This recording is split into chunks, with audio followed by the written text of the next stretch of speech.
Este y otros equipos.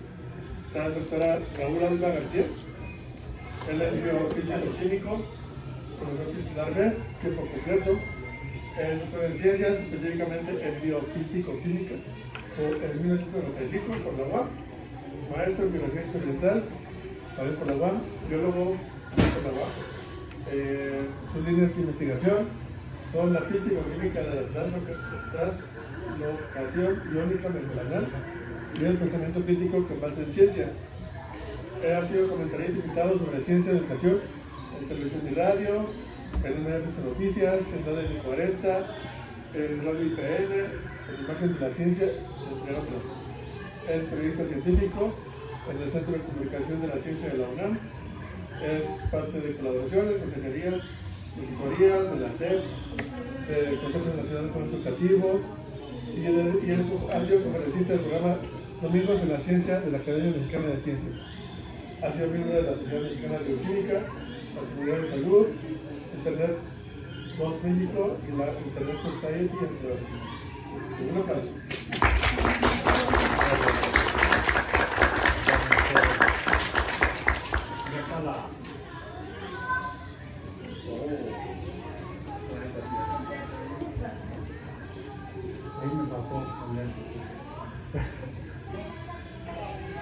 De repente uno se encuentra en situaciones en las que se complican las cosas. Se me apuntó toda esta semana, además del eclipse. Ya ven que ha habido problemas magnificados mediáticamente sobre ciertos organismos, no estos, son vertebrados, son tortuga, es un ave, estos ya no hay. Bueno, sí hay. Son parientes de ellos. Cada que se tocan un rostizado es un dinosaurio rostizado. Bueno, pero no han sido con otros parecidos a estos de acá. No estos, porque estos son arácnidos, sino más bien esto, que sería un insecto. Ya ven que había problemas con insectos. Pero ellos llegaron antes que nosotros. Lo que sí ha ocurrido ha sido que desde que se formó el sistema solar se formaron planetas alrededor de la estrella brillante del Sol, con el polvo que quedaba remanente a partir del cual se formó el Sol. Y se formaron muchos planetas, ¿cuántos no sabemos? Y orbitaban cada uno alrededor del Sol en sus trayectorias y de repente se cruzaban. Y es la hipótesis que cuenta con mayor cantidad de evidencia, por lo tanto es casi una teoría, que nos dice cómo se formó alrededor del tercer planeta que queda alrededor del Sol, la Tierra, un cuerpo que aquí representaría con estos dos circulitos, con otros circulitos, ¿a qué se parece? A la que está en el cielo. A la luna. Bueno, aquí ya me di cuenta que me falló, porque lo que tendría que haber sucedido es que eso que se movió sería como que la luna que se acerca al Sol y de repente lo cubriría. En este caso ya no lo cubrió, se siguió. Y es curioso porque es un fenómeno que solamente hasta el momento sabemos que ocurre en la Tierra.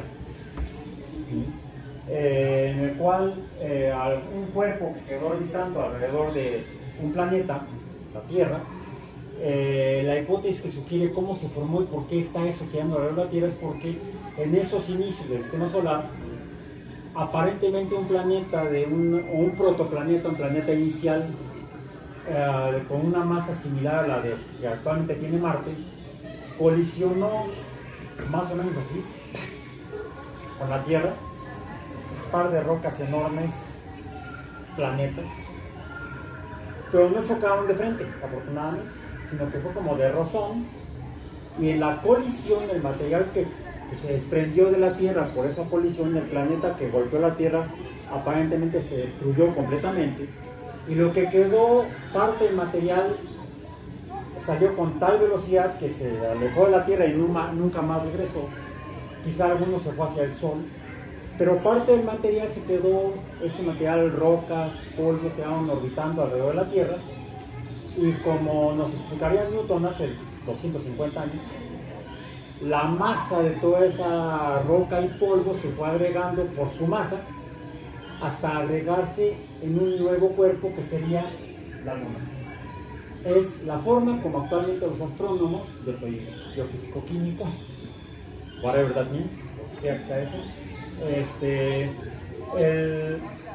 es como los astrónomos astrofísicos nos explican actualmente, con base en diferentes evidencias, que probablemente se haya formado alrededor de la Tierra un cuerpo que orbita, al que le llamamos satélite, por lo mismo, cualquier cosa que orbita alrededor de otro cuerpo es un satélite, y al que llamamos Luna, en español, actualmente. Diferentes sociedades humanas, desde la que se formaron las sociedades y que empezaron a escribir, y podemos sabemos cómo le llamaban a las cosas, porque lo escribieron, le han llamado de maneras diferentes. Selene, en inglés es moon, en francés es mons, o algo así. Pero lo que vemos es que la vemos normalmente de noche, a veces de día, iluminada por el sol, y nos refleja la luz. Es como un enorme espejo esférico o esferoide, que a veces cuando pasa alrededor cuando pasa en el día frente al sol, puede llegar a taparlo. Y es algo que observaron las personas en las sociedades antiguas. Lo sabemos porque lo escribieron. Por ejemplo, los incas llegaron a observar eso, y ellos ya aparentemente sí observaban el cielo, estudiaban el sol, la luna y las estrellas, lo medían de alguna manera y eran conscientes de que la luna se podía ver de día, cambiaba su apariencia, le llamamos fases, y cuando se acerca a lo que llamamos actualmente luna nueva, cuando ya no vemos el reflejo de la luz del sol reflejada por la luna, a veces se acerca tanto al sol que llega a cubrirlo. Los incas imaginaban que era que la luna y el sol se abrazaban, se besaban en un acto de amor. Qué bonito lo explicaban los incas. Pero diferentes sociedades le dieron diferentes interpretaciones. Quizá algunos pueblos que no eran tan estudiosos de los astros y no los medían tanto, sino que más bien se asombraban de ellos. O sea, y el más brillante, pues, si uno se queda ahí expuesto, puede uno hasta desmayarse o morirse. Puede uno morir a causa de una exposición exagerada al sol. Entonces, quizá eso hizo que algunos pueblos antiguos le tuvieran cierto respeto o hasta temor a astros como el sol. Los consideraban incluso dadores de vida o eliminadores de vida, y por lo tanto seres poderosos, dioses. Fue así como en algunas de estas creencias diferentes pueblos le daban diferentes interpretaciones, incluso a esa aparente ocultamiento o desaparición del sol cuando se acercaba a algo. Por ejemplo, en la región de la que ahora es Vietnam, los pueblos antiguos explicaban como que era una rana la que se comía al sol. Otros pueblos, como los chinos, imaginaban no que era una rana, ahí como que había un paso evolutivo, hablando de ciencia, de la evolución de los anfibios, a los reptiles, que sería un dragón. Que los dragones se parecen a los reptiles, pero son más... bueno, está el dragón de Komodo, que es un reptil, efectivamente, pero los dragones que imaginaban los chinos no eran como los dragones de la isla de Komodo, grandes lagartijas enormes las de Komodo, no, eran como Mushu de Mulan, ¿sí? Eran los protectores de los ancestros. Bueno, esos dragones que imaginaban los chinos decían que se comían al sol. ¿Vale? Así es, los que despiertan a los ancestros, mejor que no los despierten, a mí me da susto. Además ya viene, ¿no?, el Día de Muertos, de todos los santos. Otros pueblos, no los chinos, que imaginaban que se comían los dragones al sol. De hecho, la palabra con la que los chinos llaman a esa desaparición del sol cuando se acerca la luna es la palabra comer.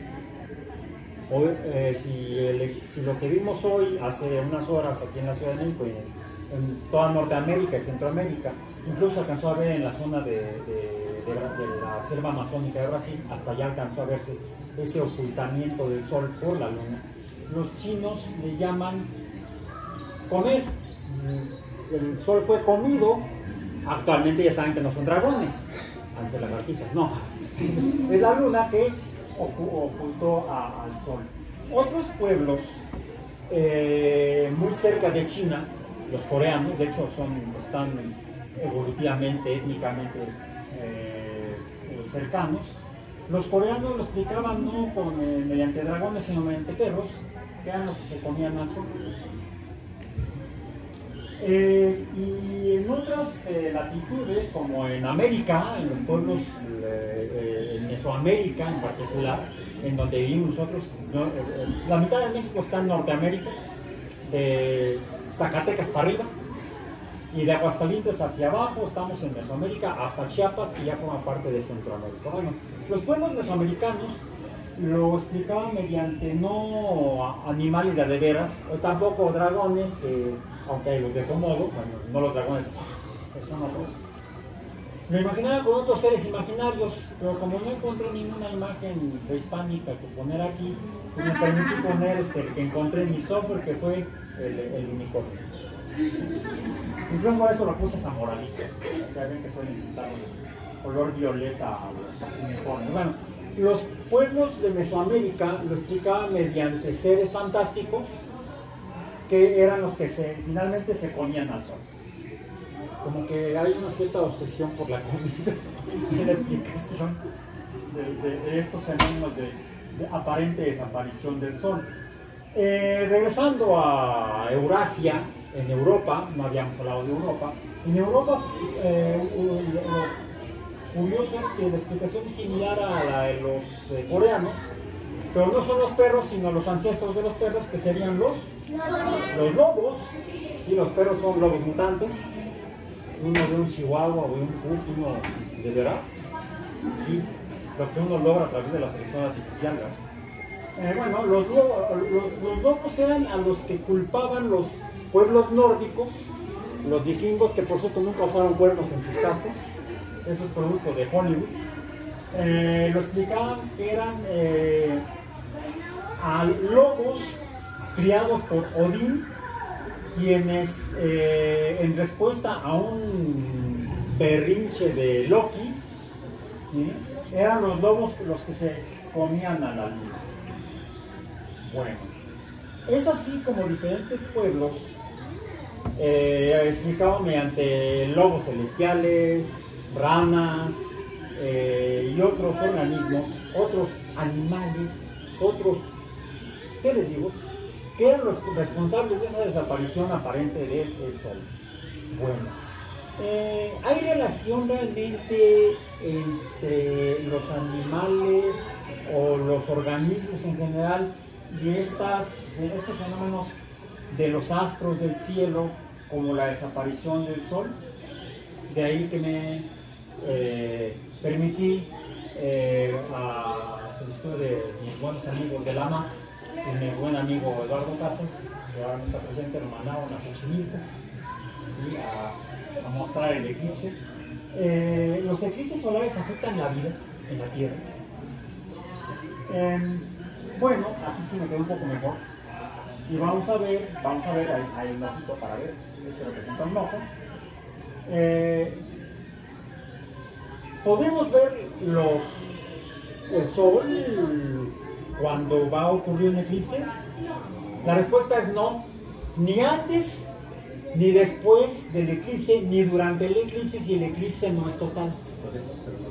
Porque si ustedes, a veces uno voltea sin querer al cielo y se atraviesa la vista con el sol y uno se queda todo lampareado, ¿no? Y se la pasa media hora más viendo el puntito o la raya, que lo que hizo fue estimular las células que están al fondo de nuestros ojos, en la retina, y como es una reacción química, y las reacciones químicas tienen un proceso en el que se lleva a cabo la reacción, tarda un tiempo y luego desaparece el estímulo a la reacción, pues la reacción sigue ocurriendo durante un buen tiempo.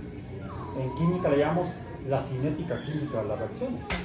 Bueno, lo que nos explica es que todas las reacciones toman más o menos tiempo.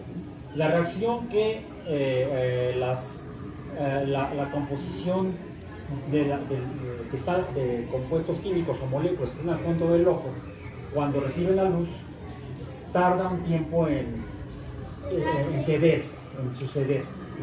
en que desaparezca la imagen. Por eso es que de inicio es molesto, y segundo puede llegar a dañar la vista, puede llegar a quemar la retina, porque así de intensa es la luz blanca. Sí, por eso no hay que hacerlo nunca, salvo que el eclipse sea total.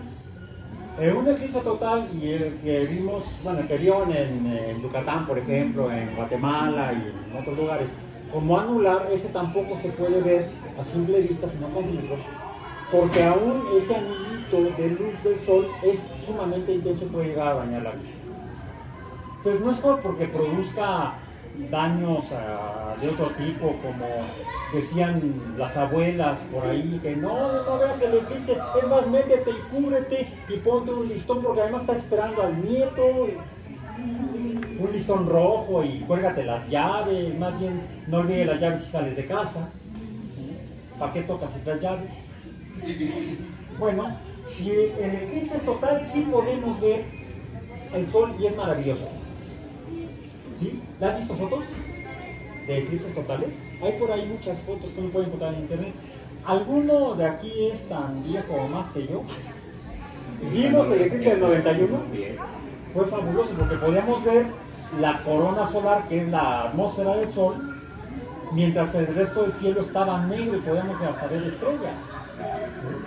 Bueno, los eclipses totales sí se pueden ver, palomita, a simple vista.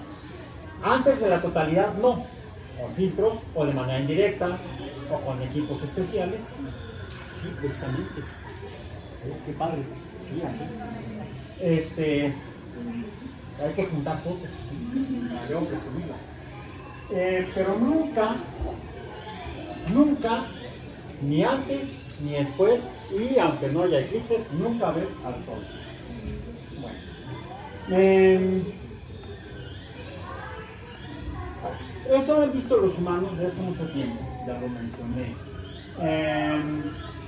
Los eclipses, como se anular, sería el eclipse anular. Ahí está el eclipse anular, que no lo debemos ver a simple vista. Si vuelve a ocurrir algún eclipse anular, no a simple vista, siempre con protección o mediante equipos especiales. El eclipse más antiguo reportado por parte de la humanidad ocurrió en el 1375 antes de nuestra era, o antes de Cristo, o antes de aquel cuate, y está registrado en Mesopotamia.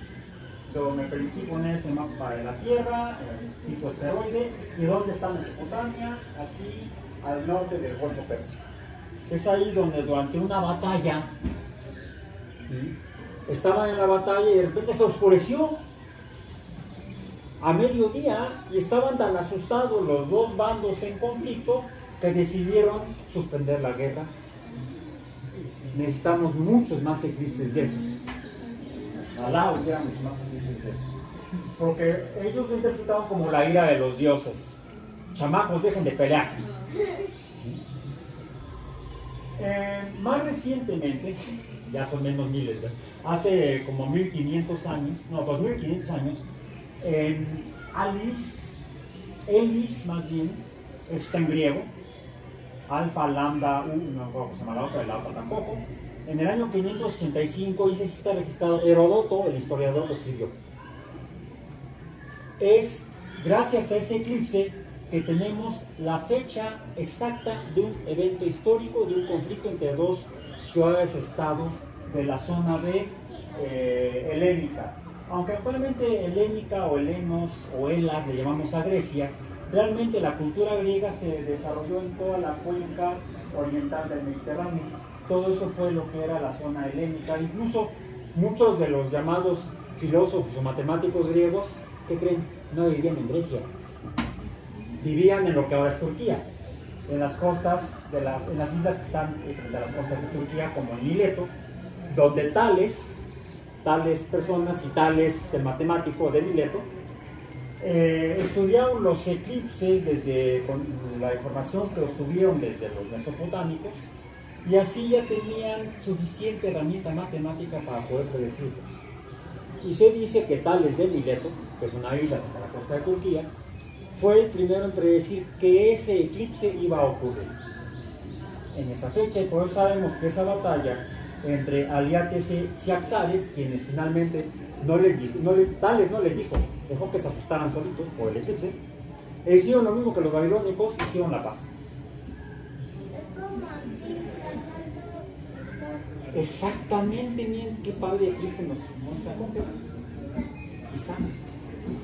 Isaac es mejor que Isaac Newton, tu tocayo. Debes superarlo, es más, ya lo superaste. Bien, entonces, de esta manera, ya para el tiempo de los griegos existía realmente una ciencia de los eclipses. Y entonces los humanos fuimos capaces de predecir cuándo iban a ocurrir. Pues sabíamos que iba a ocurrir aquí el eclipse, en Norteamérica y Sudamérica, anular en este día. A pesar de que nuestro modelo del mundo era este. Porque es lo que vemos todos los días. El sol sale, sube y se mete. ¿De dónde sale? Pues de algún lugar. Estamos parados aquí, es el mediodía, el sol estaría girando alrededor de la Tierra, y lo veríamos salir por el este y ocultarse por el oeste. Lo interesante es que ya en aquellos tiempos los mismos pueblos, los mismos astrólogos, se llamaban entonces, eran conscientes de que la Tierra era esférica. No tenían fotografías, pero sabían que la Tierra era esférica. Aquí dice que la humanidad va para atrás, con tantos terraplanistas que tenemos ahora. Eso pasa por no estudiar en la primaria. A través de ese descubrimiento de la esfericidad de la Tierra y el estudio y la periodicidad de los eclipses, otros matemáticos y astrólogos, no debemos llamarles realmente astrónomos, sino astrólogos, distintos a los de ahora, como Aristarco de Samos, que es otra isla de la costa de Turquía, fueron capaces de hacer estimaciones de la magnitud del Sol, la Tierra y la Luna. Y Aristarco suponía que efectivamente, quizá por los eclipses de luna, no los de sol, la luna debería ser mucho más pequeña que la Tierra, por la sombra que se proyecta sobre la luna, proveniente de la Tierra, tendría que ser de la luz que viene del sol, que tendría que ser el cuerpo más grande. Luego la Tierra y la luna más pequeña. No estaba tan errado Aristarco, aunque sus observaciones eran muy directas.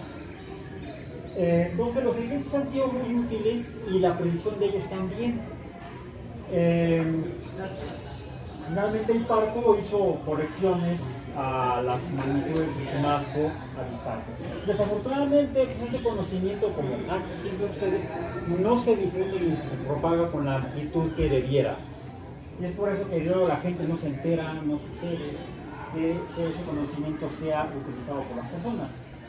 Pero ya entonces, este estudio de los movimientos de la Luna permitieron predecir cuándo habría un eclipse de luz de Sol y cuándo habría un eclipse de Luna.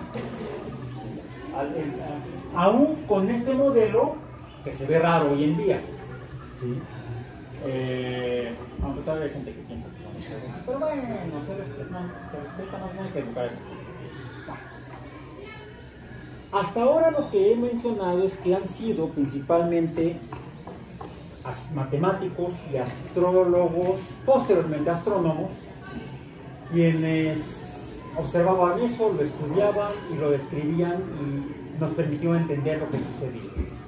Solamente matemáticos y astrólogos, los ancestros de los astrónomos. Y mis ancestros, los biólogos, bueno, los naturalistas. Darwin era naturalista. No puede ser biólogo porque la biología no existía como ciencia. Es más, Darwin contribuyó a fundarla a partir de la publicación de su teoría de la evolución por selección natural.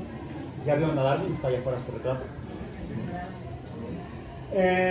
Junto con la teoría celular, que explica que todos los seres están formados por células, la teoría de la evolución y posteriormente la teoría genética por Gregor Mendel, construyen el edificio que funda a la biología como ciencia en el siglo XIX.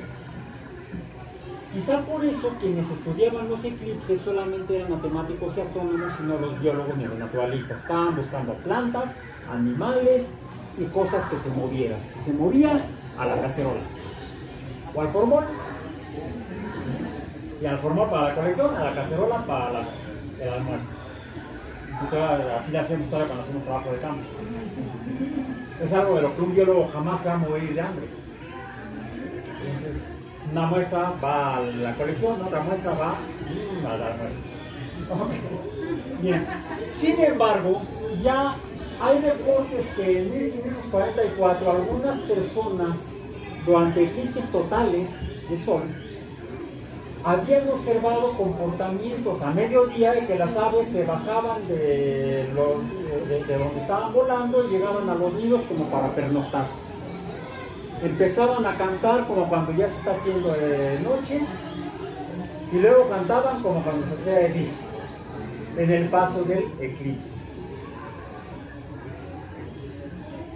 Tiempo después, en 1560, otros observadores, curiosos, en lugar de ver para arriba, que bueno, vieron para abajo y vieron que durante un eclipse total de sol, las hormigas empezaban a comportarse como en la noche.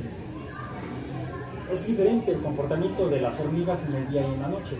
En el día es más activa su actividad, perdón por la redundancia repetitiva, y es porque los invertebrados son organismos que su actividad depende de la temperatura.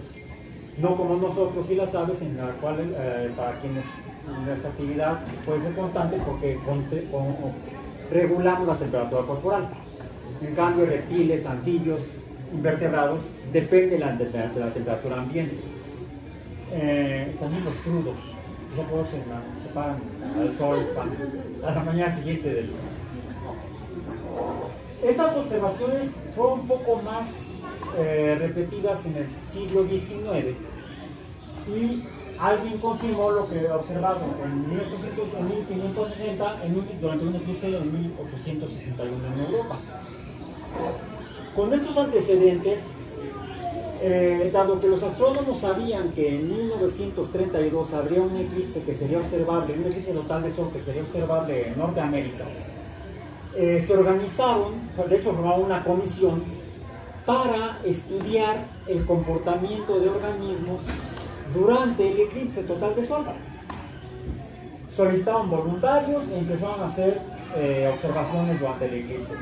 Y lo registraron, por ejemplo, los grillos comenzaban a cantar, las mariposas dejaban de volar, salvo las mariposas nocturnas que salían a volar, y las polillas. Las abejas regresaron al panal durante el eclipse. Los peces, las truchas, lo observaron en ríos, en truchas. Las truchas empezaban con un comportamiento igual al comportamiento nocturno. Lo mismo que se observó en reptiles y en mamíferos pequeños como en ratones. E incluso algunas plantas se han fijado, plantas con flor, angiospermas, que al oscurecerse cierran sus pétalos. Lo mismo observaron estas personas que participaron en la observación durante ese eclipse en Norteamérica en 1932. Fue la primera observación sistemática que se hizo de los efectos de un eclipse total de sol, no en los astros, sino en seres vivos en la Tierra. Fue la primera observación sistemática. El problema es que los eclipses son relativamente raros como fenómenos astronómicos. No son todos los días, ni toda la semana, ni todos los meses, y peor, ni siquiera siempre en el mismo lugar. El último eclipse total en México fue hace más de 30 años. Y el próximo eclipse será el año que entra, en abril, y será observable en la parte norte de México. A diferencia de hoy, que recorrió del noreste hacia el sur, del noroeste al sureste, de manera muy diagonal, el eclipse de abril del año que entra ocurrirá casi paralelo al Ecuador, desde el Pacífico hacia el Atlántico. Se podrá ver en lugares como Coahuila, San Luis Potosí y esos lugares. Entonces, busquen la información está en muchos sitios en internet, afortunadamente.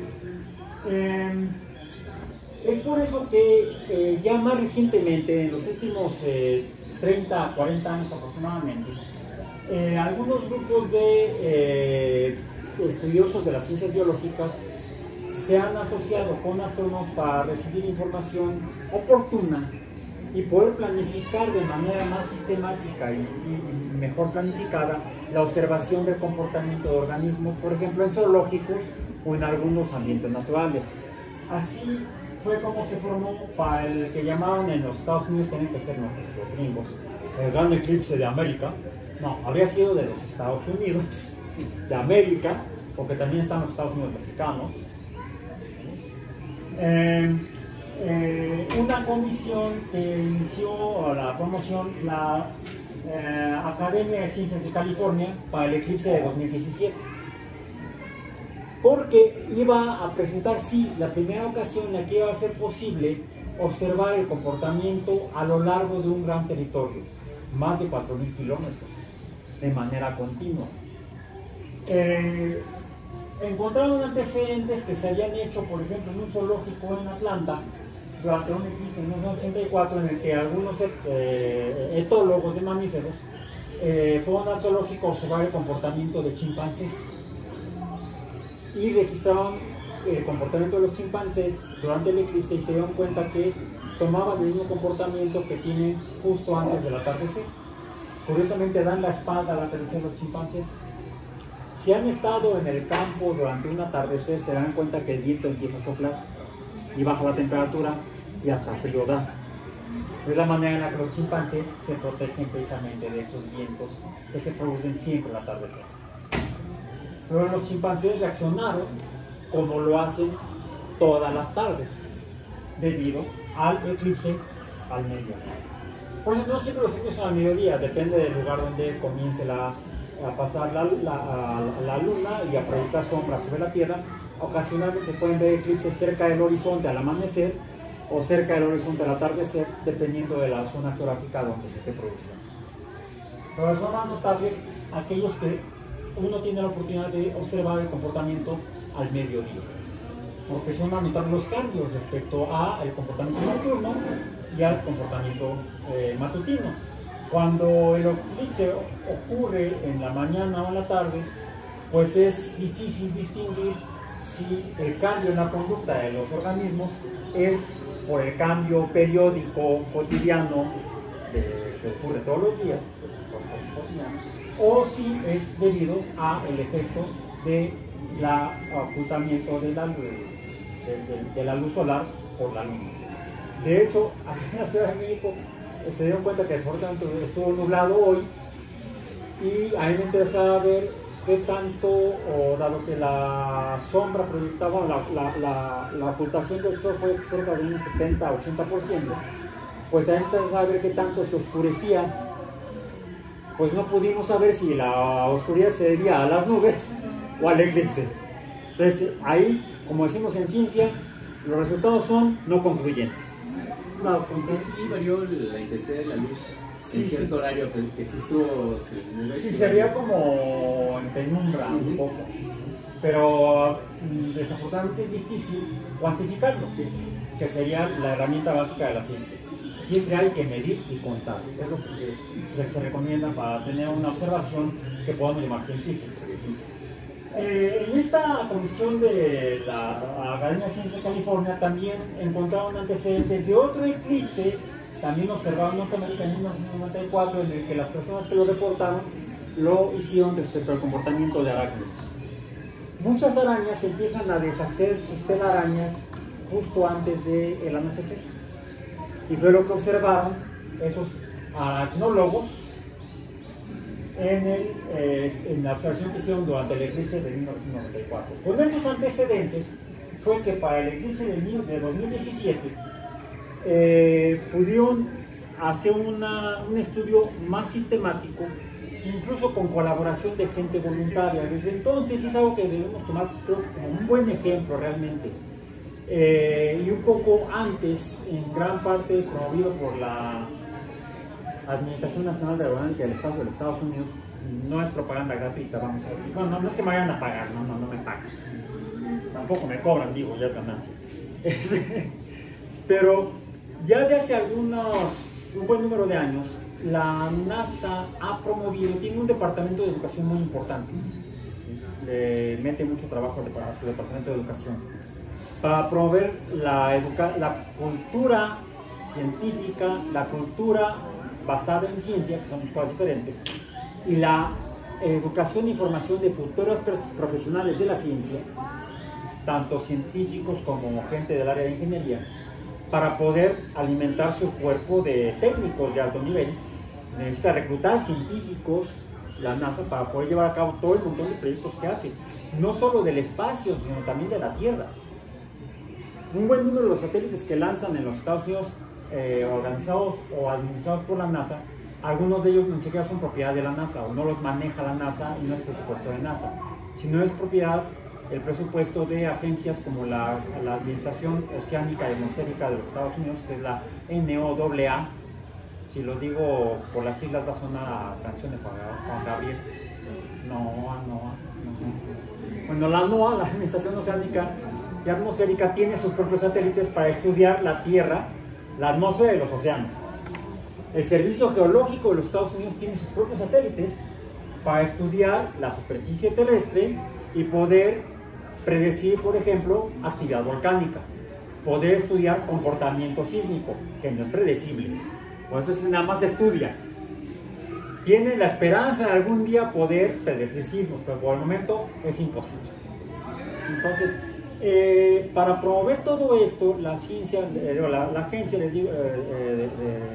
espacial de los Estados Unidos, la NASA, ha promovido lo que llaman ellos ciencia ciudadana, en la cual, gracias a que todo su acervo de documentos, tanto documentos escritos como imágenes y videos, propiedad de la NASA, están abiertos al público en el mundo, para que la gente los use y haga ciencia, y la comparta, por supuesto, con la NASA, lo que solicitan, para poder contribuir al crecimiento del conocimiento que tenemos sobre la Tierra y el universo.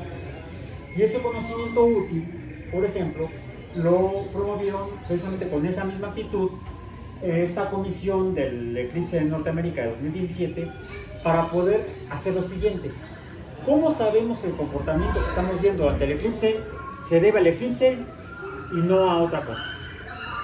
Necesitamos lo que en ciencia decimos los antecedentes, la observación, control, o qué sucede, cómo es el fenómeno sin que ocurra lo raro, el eclipse.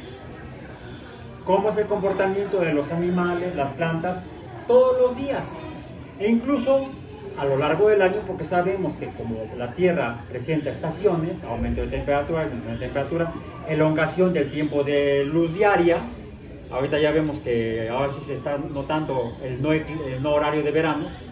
Ya a las 6 de la tarde ya está oscuro, ¿sí? Porque vivimos relativamente al norte, pero si uno se va a Chiapas, está el sol en pleno. Si uno se va a Tijuana, a Ciudad Juárez, a las 5 de la tarde ya es de noche. Entonces,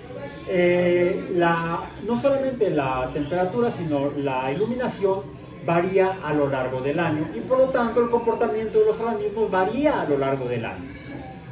Se tiene que hacer esa observación por lo menos un par de años para tener el comportamiento base normal. Y con ese antecedente estamos listos para hacer la observación y ver si efectivamente hay o no cambios, de ahí la pregunta, cuando observamos a los seres vivos durante un eclipse total de sol. Y es esto lo que debemos hacer quienes estén apuntándose para el próximo mes de abril. Yo no sé si pueda, tengo otros compromisos. A quienes tengan la oportunidad de ir a observar el eclipse, pues distribúyanse la chamba, la tarea.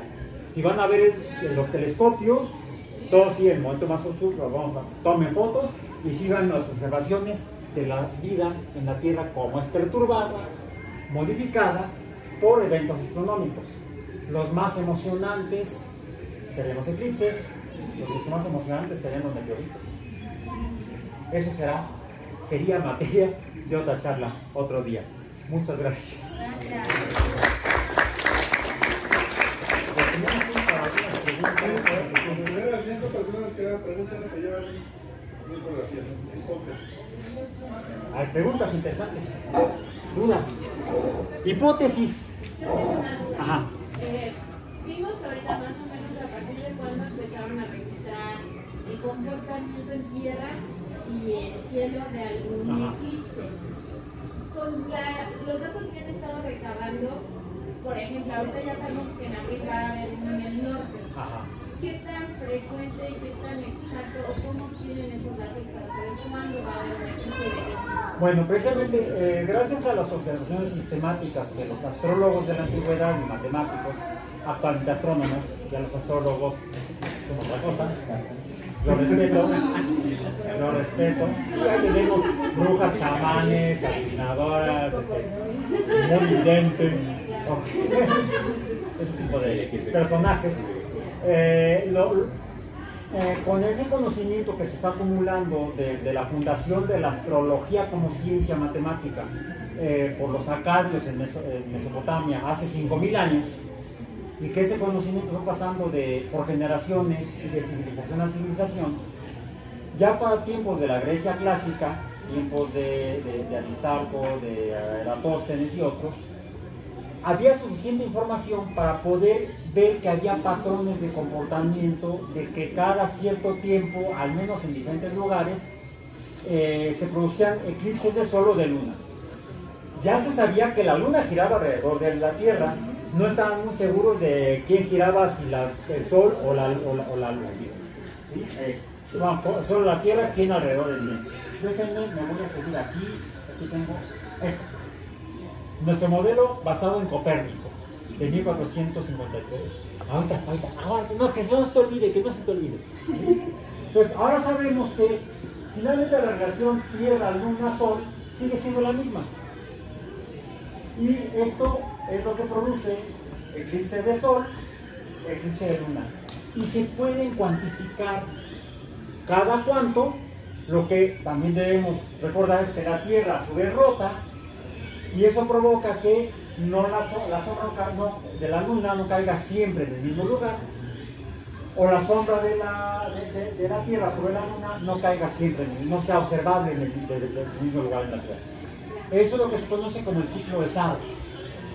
Entonces es así como se sabe, al menos desde tiempos de la Grecia clásica, estamos hablando de hace 2300 o 2500 años. Su infografía, ya se veía. Okay.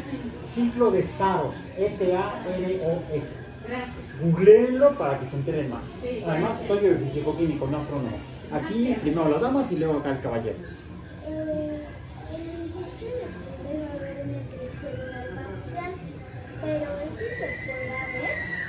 Qué bueno que lo preguntas, porque mencionamos los eclipses lunares, que se producen cuando la luna está acá, sería lo opuesto al eclipse de Sol. El eclipse de Sol sucede cuando la luna está entre la Tierra y el Sol, sería la fase de luna nueva, pero además recordemos que la Tierra el eje de rotación está inclinado y la órbita de la luna también está un poco inclinada, no está todo en el mismo plano. Eso hace que también haya otras variaciones y si todo estuviera en el mismo plano, cada luna nueva produciría un eclipse de Sol. Que parecería, pero no es así. Cuando está la luna en fase de luna llena, es cuando ocurren los eclipses de luna, que es la sombra de la luna, la sombra de la Tierra sobre la luna, pero por lo mismo de las inclinaciones es que no siempre en luna llena hay eclipse de luna. Entonces, sabiendo la periodicidad de cada evento, se puede hacer la estimación para el pronóstico de cada cuándo va a ocurrir un eclipse de Sol o de Luna y dónde se va a poder ver. Básicamente es eso. Y los eclipses de Luna sí se pueden ver perfectamente a simple vista, porque lo que estamos viendo es la luz reflejada del Sol por la Luna, que afortunadamente no es toda la reflectividad, no es del 100%, si no, no lo podríamos ver. Parte de la luz que llega del Sol a la Luna, lo absorbe la superficie de la Luna, que es muy oscura, es como cemento Portland, más o menos. La palabra técnica es albedo, que es la reflectividad. La reflectividad de la Luna es realmente relativamente poca, y sin embargo en una noche de luna llena, han estado en el campo, así en una noche de luna llena, se puede ver perfectamente, a pesar de que refleja muy poca luz del Sol. Qué bueno que lo mencionas, porque es muy importante. Pero aquí y allá, y luego el caballero. Pregunta, entonces, digámoslo así, que de acuerdo a cada organismo lo que va a afectar el eclipse va a ser de acuerdo a qué tanto depende de los cambios climáticos, temperatura y, digamos, desarrollo neurológico para poder detectar o comprender el cambio. Sí, salió por así, que uno que lo plantea así, porque salió una infografía, me la compartió una compañera maestra de la universidad, la envidio, se fue a Yucatán a ver el eclipse. Sí, buena amiga Gloria. Me mandó una infografía donde venía la foto de un perro triste ahí medio preocupado, donde decía que no sacaran a los perros durante el eclipse, que lo metían porque... A ver, los perros no van así. Así es. Mi perro, al contrario, va así, bien bajo, buscando el árbol y... No. Sí, por ahí otra amiga, que por eso trabaja en la Agencia Espacial Mexicana, puso de pura guasa una foto de su perro con sus anteojos para ver. Está buenísima esa foto. Pero eso fue ya de broma. No. Realmente los únicos organismos que en la Tierra ven los eclipses son los humanos. ¿Sí? Quizá algún otro organismo que tenga ojos casualmente voltee para arriba y llegue a verlo, pero ni le va a interesar. Entonces, y dependiendo del efecto que la luz tiene en el ciclo de vida del organismo, será la afectación o el aumento o disminución de la temperatura. Porque sí, algo que recuerdo muy claramente durante el eclipse del 91 fue que bajó la temperatura, sopló el viento y los pájaros cantaron y sí, no, estuvo padrísimo, sí. Es tan importante la cantidad de luz que llega del Sol a la Tierra que cuando no llega, el cambio en la temperatura es notable. Es 1 watt por metro cuadrado, para que hagan cuentas. 1 watt por metro cuadrado. Y vamos allá con la última pregunta.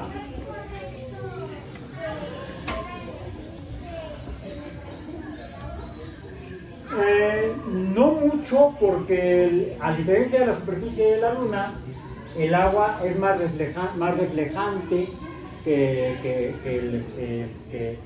la Tierra o que el regolito que es el polvo que hay en la superficie de la Luna. Sí puede llegarte a lastimar la vista.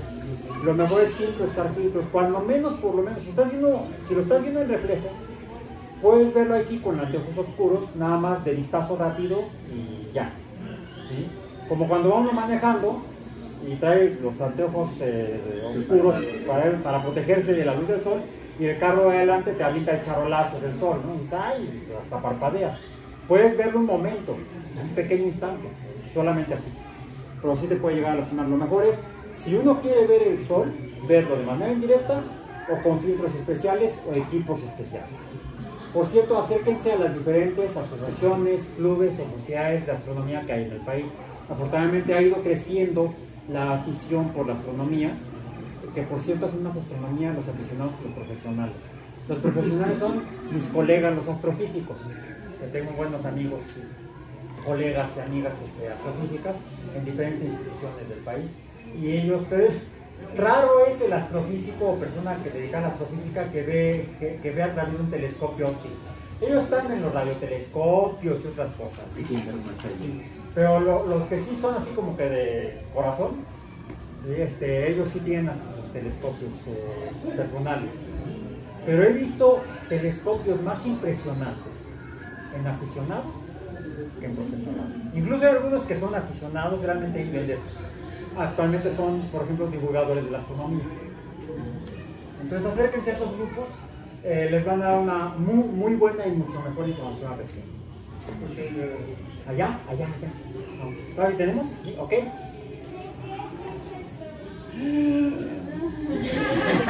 pregunta tan importante! Los antiguos pensaban que era una roca candente, ¿sí? Como la que se ve cuando hace una hoguera, una fogata y se pone la piedra roja. Si hubiera sido así, ya se habría apagado hace mucho tiempo. Mucho tiempo se pensó que sería carbón ardiente o algún material quemándose. Los químicos de la época, incluso, ¿qué tan hace mucho? 200 años. Hace 200 años no sabíamos de qué estaba hecho el sol. Se pensaba que sería tal vez carbón, algo así. Pero si así fuera, ya se había podido calcular desde los datos de Aristarco y Tales de Mileto, y ya todos tenés el mismo Arquímedes. Se empezaron a hacer estimaciones de la masa de la Tierra, del Sol y de la Luna, y se conocía más o menos con buena precisión la masa del Sol. Con base en las leyes de la química se podían hacer cálculos de cuánto duraría y ya se había apagado. Si fuera combustión, o sea, el mismo que produce el fuego cuando quemamos algo. No, la respuesta la tuvimos en dos etapas. La primera, a partir de lo que hizo Isaac Newton, no Isaac Newton, amigo de aquí, que está, al descubrir que la luz del sol, al pasar por un prisma, hace lo mismo que las gotas de lluvia, componen la luz del sol blanca en los 6 colores del espectro, de lo que llamamos el espectro de la luz visible, espectro, Halloween. Por eso le puso así Newton al espectro. Él era teólogo y también no sé qué se fumaba. Pero en sus estudios religiosos y de astronomía, cuando vio lo que salía de la luz blanca, pensó que era el espíritu de la luz. Espíritu, fantasma, alma, ánima, espectro. Bueno, actualmente el espectro de la luz blanca son del rojo al violeta. Bueno, posteriormente, otro astrónomo ya y músico, por cierto, Wilhelm Herschel, que por cierto no nació en Inglaterra, nació en lo que ahora es Alemania. Wilhelm Herschel sería su nombre original. Emigró a Inglaterra y se convirtió en el astrónomo y músico oficial de la corona británica, y en sus estudios avanzó lo que había hecho Newton y descubrió luz más allá de, bueno, más bien por debajo del rojo, el infrarrojo, como calor. Un alemán, bueno, Alemania no sé como tal, pero alguien que también nació en lo que ahora es Alemania, Joseph Fraunhofer, él observando la luz del sol a través de un telescopio con instrumentos y habiendo puesto un prisma, vio que de la luz del espectro que había descrito Newton, pasando a través del telescopio, se veían unas sombras, como que le faltaba luz al arco iris del sol. Esto lo estudiaron otros químicos y se dieron cuenta que las rayas coincidían con las sombras, coincidían con rayas de luz que habían observado otros alemanes, Gustav Kirchhoff y Robert Bunsen. ¿Se acuerdan en la secundaria en el laboratorio de química? ¿Les suena? Robert Bunsen, el mechero. Sí, bueno, ellos trabajaban para la industria del carbón en Alemania. Y para estudiar la pureza del carbón, Bunsen desarrolló un mechero más limpio, con una flama más limpia que los que había entonces, con gas natural, para poner las muestras de carbón y ver qué pasaba. Vieron que diferentes muestras de carbón emitían al quemarse luz de diferentes colores. Bueno, le pusieron el prisma al telescopio y vieron que salía luz de diferentes colores, rayitas de luz que coincidían con las sombras de la luz que había visto Fraunhofer. Como sabían lo que estaban viendo, porque eran muestras, hacían pruebas químicas, la composición química del carbón viene con otros elementos químicos, pudieron ver que diferentes elementos químicos daban franjas de luz diferentes. Cada elemento químico, cuando se quema, emite su propio espectro de luz. Bueno, observando eclipses totales de sol, con telescopios, con prismas, les llamamos espectrógrafos, se identificaron la composición química del Sol. Fue un paso a paso, un poquito de la química, un poquito del carbón, un poquito de allá, un poquito de acá, y para finales del siglo pasado, del siglo antepasado, pero como yo soy del siglo pasado, todavía me quedo con que el siglo pasado fue el 19, yo soy del siglo 20. A finales del siglo XIX se supo finalmente de qué estaba hecho el Sol. Aún así, y se descubrió el helio, un elemento químico que no se había descubierto entonces en la Tierra, después se encontró en la Tierra. Pero no se sabía cómo se producía la luz del Sol. Para eso tuvimos que esperar a los trabajos de Rutherford y de los otros físicos que descubrieron la estructura atómica. Y a Rutherford, a Bohr y a Einstein, que junto con Leo Szilard, Schrödinger y otros nos explican que los átomos se pueden romper y se pueden pegar, y al pegarse emiten luz y al romperse emiten luz. Entendimos que la luz que emiten el Sol y las estrellas, que también se vieron por los espectrógrafos, y entonces se vio que lo que salía de la luz de las estrellas era igual a la luz del Sol. El Sol es una estrella, las estrellas son soles. Sí, todas ellas, la luz que emiten se debe a la unión, al pegado o fusión de átomos como el hidrógeno, como el helio, como el carbono, etc. Así es como sabemos de qué está hecho el Sol. No es fácil, y por eso permití echarme todo un rollote que normalmente en clase me tardo como 2 horas. Aquí lo hicimos en unos pocos minutos.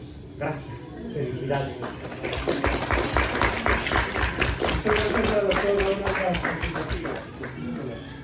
Bueno, pues entonces nos vemos en la próxima con esta materia. Nos vemos en la próxima. Y en redes sociales. Hasta luego, que tengan buen día. Buen día post-eclipse.